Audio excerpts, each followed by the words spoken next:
That ABC News exclusive from Barbara Water. All year long, we've seen dictator after dictator fall in the Middle East. And for 9 months, Syria's Bashar al-Assad has desperately been trying to avoid that fate with a brutal crackdown that has taken the lives of up to 4,000 people. All that time, President Assad has not given any television interviews to anyone in the West until now. Barbara Water is here with us. And Barbara, I watched that interview. You were really in his face. Well, George, there were no restrictions, there were no guidelines. We were free to ask any questions. Bashar al-Assad is a dictator by accident, a mild-mannered ophthalmologist. He studied medicine in England and found himself thrust into the role of being Syria's leader after the deaths of his dictator father and older brother. He insisted to me that he has the support of much of his country, but not many others believe that. And I began by asking him how he ended up in the position he's in. Not long ago, you were widely seen as a fresh, pragmatic leader, a doctor whose life was in healing people.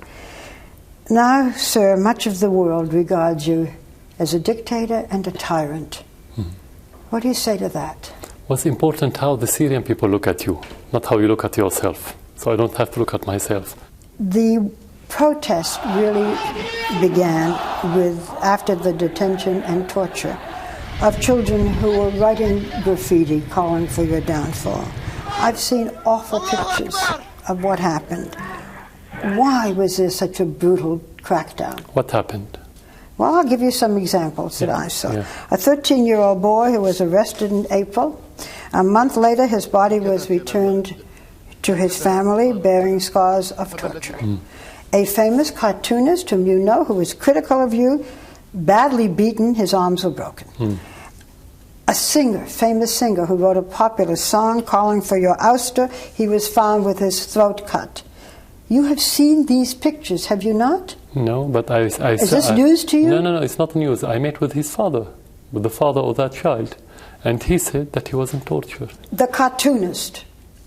The cartoonist who was critical of you, I've seen his pictures. His hands were broken, he was beaten. Many people criticized me. Did they kill all of them? Who killed who? Most of the people that are being killed are supporters of the government, not the vice versa. What about the singer with his throat cut? I don't know about him. I don't know about every single case. He was a famous singer, a famous song. You don't know about it? No, I don't think he's famous. I don't know about him. In the beginning, these protests, the women were marching with children carrying olive branches. Nobody at that point was asking for you to step down. It has escalated.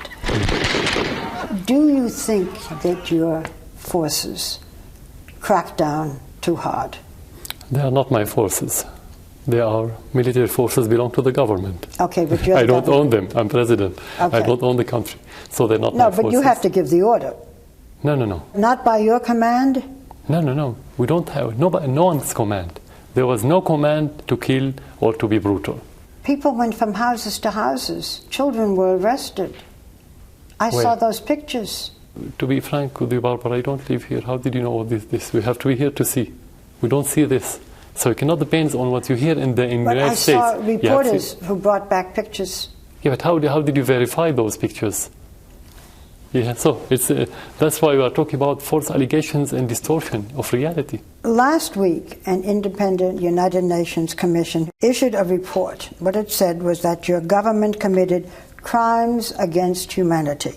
And they went on torture, rape, and other forms of sexual violence against protesters, including against children.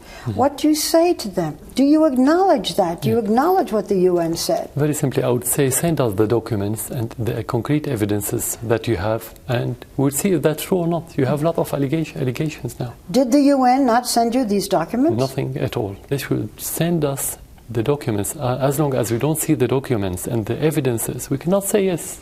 That's normal.